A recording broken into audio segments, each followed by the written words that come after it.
Today I'm going to be making the Rhodes overalls for my daughter. She's turning 2 this month and she's just growing out of her clothes, and I felt like today was a good day to make her some new overalls and kind of try some new things with the Rhodes overalls patterns from my shop. So while I make the Rhodes overalls, I'm going to answer some of your questions and it's going to be a good time.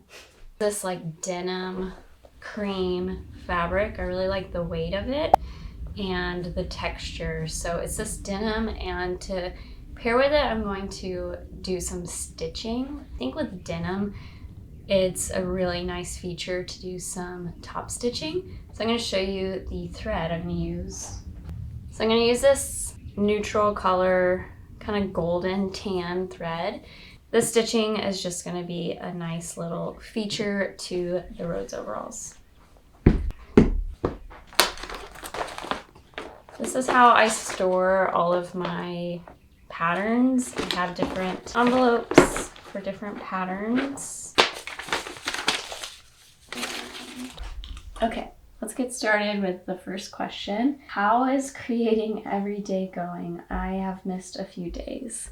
Don't worry, me too. I've missed so many days, but I think that's kind of part of it. I don't really think the goal is to be perfect. I think the goal is to have the intention of where's my time going, and am I really practicing this thing that's important to me and that I've like seen kind of bring life to my life. I don't know a better way to say it. So I don't really think it's about the perfection of creating every day. I think it's really about the intention of it. So you might have seen, like on one of my videos recently, I was knitting a sweater vest, and it has been really hard to like keep picking it up. Maybe because knitting is not my first choice of creating.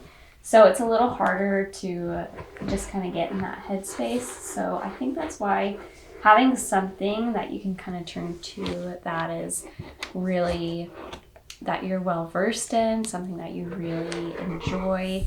I think that's why that is important, is it's this like mindless thing, but to get to that point you kind of have to learn the ins and outs of things. So you can't really expect it to be perfect every time. Cut myself. Okay. Well, better. Which is hard, especially in our day and age where it's just like, I want to be so good at something instantly and I want to just make the thing and do it and be perfect at it. And that's just not how creating is, unfortunately. So my creating every day, I think having that mindset has really helped me to just reevaluate like where my time is being spent. And at the end of the day, it's just asking myself the question, like, have I created today? And something I've found that has been really helpful is to create first in the morning. And it kind of sounds weird because when do we have time in the morning to create? But the other day it was just, the sun was coming in our living room, and it was just this, to me, like beautiful moment. And I have been trying to practice film photography and I have not been very consistent with it. But I grabbed my husband's film camera and I took some photos, and it was just, that literally took like 5 minutes, and that filled me up to kind of go on to the rest of my day. And I think just finding pockets of those types of creativity is really important. And writing and just those small things that don't really feel like you're creating anything. It's that practice that you don't really know is changing you, but it is in the long run. And I think that is why I set this intention to create every day. So if you have also kind of made that goal, don't be discouraged if you haven't been perfect at it, because I definitely haven't, but it has helped me. And so I encourage you, even if you haven't set that intention, to perhaps look into that. I have a video about it, and we can do it together and encourage each other. Speaking of creating every day, I have found that you have to make time to create every day. You don't just find the time to. So we recently got the Lovevery Play Kit for my daughter, And we opened it up and it's just beautiful. It's well designed, it's well made, and every detail is thought out. So now we have this space in the shed where we can both come and have this intentional time to create and to develop and to grow and to spend time creating side by side on our own projects. And so I love the thought that children's work is play, and so having these kits set up for her to play is her growing, that's her developing, that's her finding just unique things about her development and the stage of life that she's in. So I set up this shelf, and I'm just so thankful that we have this place to both come away to and work side by side to create and to grow. I think it's really special to just see that creating every day isn't just something that I need to do, but it's something that I can intentionally make time for my daughter to do as well.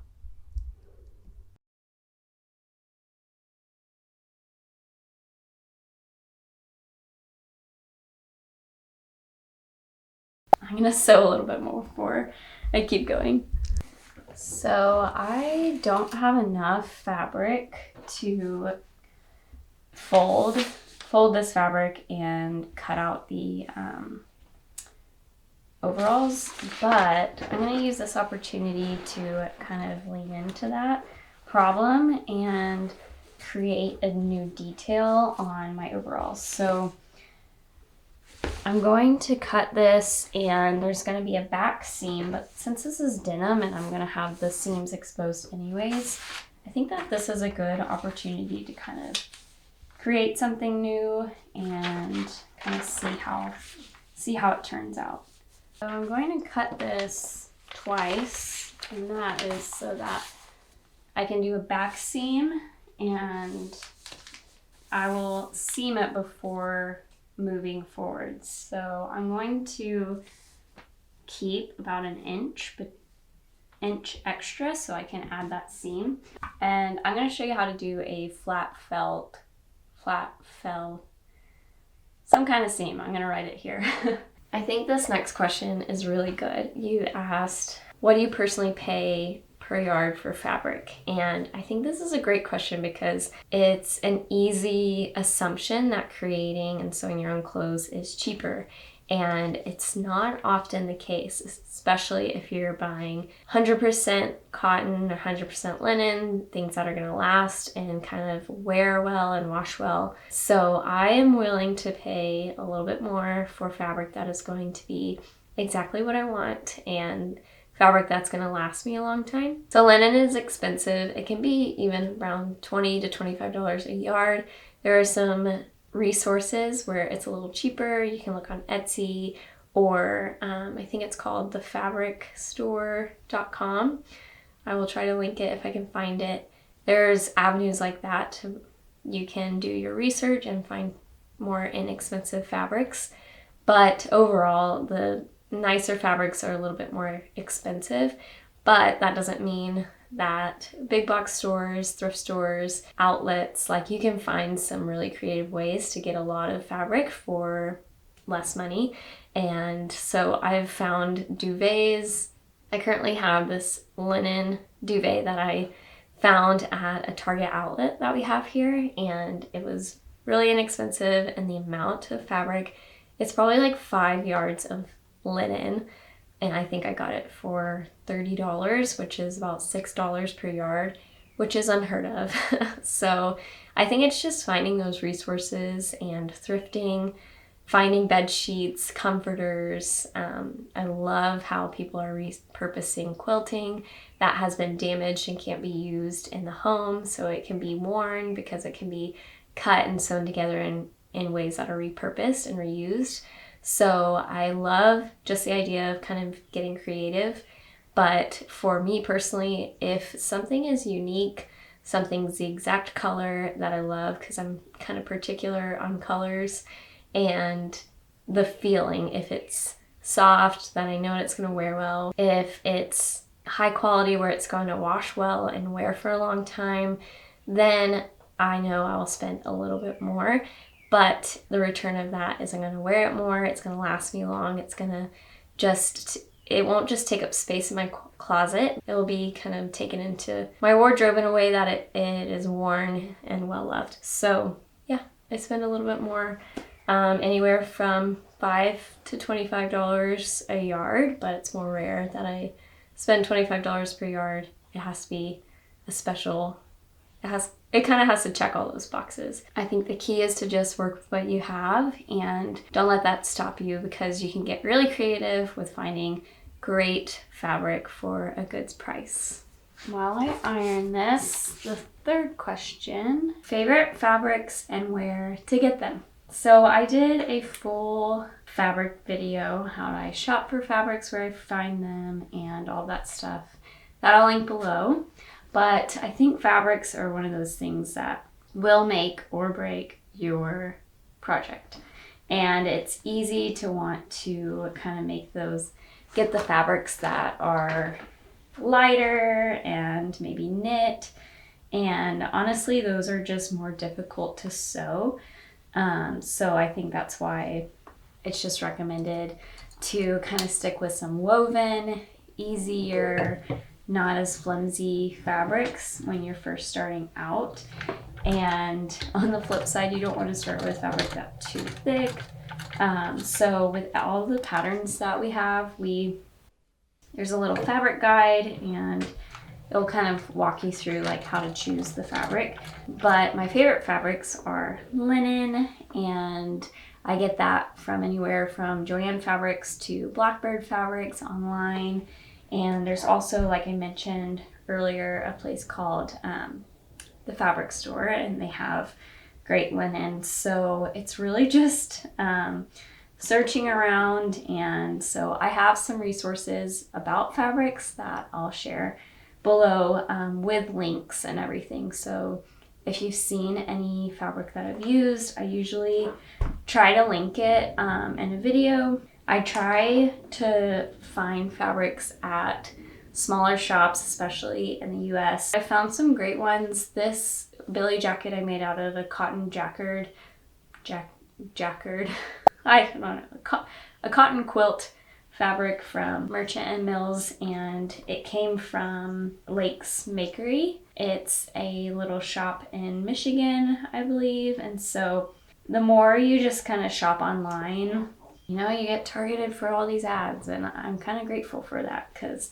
I found some great resources that way. Yeah, that's why I like to share where I get my fabric from, because it can be kind of difficult to find fabric that's not like cheesy or stiff. So that's kind of why I'm pretty specific, and like I said earlier, that's why I'm willing to spend just a little bit more to kind of avoid that. This next question is really important and one that I'm still growing in, and the question is, how do you keep your making as sustainable as possible? And to preface this, I have so much to grow in this area, and I want to grow in it. So if you have any resources or people you love to follow, or just things that you've learned along the way, I would love to hear them. Comment below and share with me how you keep your making sustainable. And there are a few kind of rules of thumb that I follow and some ideas that I have to continue to grow in this area. So I like to sew what I have, fabric that I've already bought, and not buy fabric just because it's pretty, but just to make sure that I have a project in mind when I'm choosing fabric. I fudge on this rule a little bit because sometimes you just come across a fabric and you just have to have it. But I think that connection with the fabric is good because you're connected to it already. So that means I think that perfect project will reveal itself and you'll kind of find that project. For the most part, I like to sew what I have. An idea that I was thinking about, that I've been thinking about for a while, is to have a fabric swap. So if that's locally, or if we could figure out a way of how to do it online, just swapping fabric with people and kind of bringing a yard or two, or having little rules of thumb so that we can all fabric swap and kind of walk away with a fabric that will use and give a new life. So if you're interested in that, I would love to hear about that below. So let me know about that. Another thing that I do is thrift fabric. Like I said earlier about finding fabric at the thrift store, I think is an incredible resource. It gives the fabric a new life and kind of saves it from ending up at the landfill. Another practice that I like to kind of incorporate into my making practice is to repurpose maybe old clothes or things that I don't wear anymore. Or this is really where mending and altering and fixing things comes into play, because I think it's so easy with fast fashion to just think something's broken or has a hole and that's the end of those pair of pants or that dress. But just thinking of ways that new life can be made from an old garment that you don't wear as much. So I have a dress and it had these really nice embroidered pockets, and I'm saving them to make something for my daughter with. And so just storing away those fabrics and knowing this is a great opportunity to shorten a dress or hem your jeans or fix a hole, add a button. I think that's where those simple skills of sewing really comes into play and can really help further our sustainability. And I think it's a mindset change that you have to, that I'm not going to throw this away and get rid of it because it has a tiny hole or something like that, or it's not the right color. Maybe we can dye this fabric, or just kind of thinking through it in a new lens. Like I said, I have a long way to go in this. So one thing that I did last year was I started a scrap quilt, and I've been taking the scraps from fabric pieces that are too small to be used on a garment or a sewing project, and I cut it into a square, and I've been sewing those squares together over time, and eventually my goal is to make a beautiful quilt out of this fabric that I love. It wasn't big enough to make anything out of, but when they're all woven together, I think it's a cool story of how you can repurpose even the smallest pieces. I think one of the biggest benefits to sewing is the perspective that it gives you, and through sewing my own clothes and my daughter's clothes, I have just recognized the time and attention and care and how much it takes to just make one garment. I was making these jackets actually recently, one for me and one for my daughter, and it was just taking so much longer than I wanted it to. I think it was good for me to realize that, and it has been good to have sewing as a practice in my life, because I've been able to really understand what goes into making just a pair of pants or a dress or a top. And it's given me a lot of empathy and understanding of what the labor cost. So if anything, sewing has just shaped how I shop. I buy a lot of clothes that are already made. I don't make all of my clothes, but it's just changed my outlook of why does that cost only $4? Who made that and what were they paid? And just kind of asking those other questions. And it's really just kind of given me a new filter to look through, and kind of this like checkbox to make sure that what I'm buying that isn't made by me is fair and beneficial to the person on the other side. I think there's always something I will be growing in and want to grow in, but there's small steps I think we can all take, and I would love to hear your perspective on it. The next question is, what was the first piece of clothing that you made and how long did it take you to make? I think this is a really hard question to answer because I have been sewing for I don't know how long. I just have been making things here and there, I mean my whole life, but I do remember a pair of shorts that I made. I think I've talked about them before. They're like green velvet, if you can imagine. Not like a cool green. It was not great green. So they were green velvet, and I kind of just like made my own pattern, and back then I didn't even know much about patterns. I just kind of made shorts, and I think I wore them once, and that's all you probably you can probably tell the rest of that story, that they weren't that great. But I don't know how long it took me either, but over time, I just have made things here and there. I've made like little ponchos and kimonos, and I remember once I made this like little sweater poncho. It would be cool to recreate it, and I made very simple things, and I think that's the key, is to just start simple. With how long it takes, also always overshoot the amount of time something takes. So that probably wasn't the answer you're looking for, but there's a lot of fails along the way. I will say that. A lot of fails. So how much better will I feel if I finally invest in a serger? Is it worth it? I will say buying a serger is completely worth it. I'm not trying to like overshoot it or like say you need something that you really don't, but if you're looking to just up the quality of your garments and make them last longer, and if you're really looking to build like a wardrobe, if you're sewing a lot for yourself and your little one, I can't recommend a serger enough. And I think they're about $250 is probably the cheapest one that you can buy brand new. But the good thing is you can look at Facebook Marketplace, even look at your local sewing shop and see if they have any pre-used sergers. I know ours does.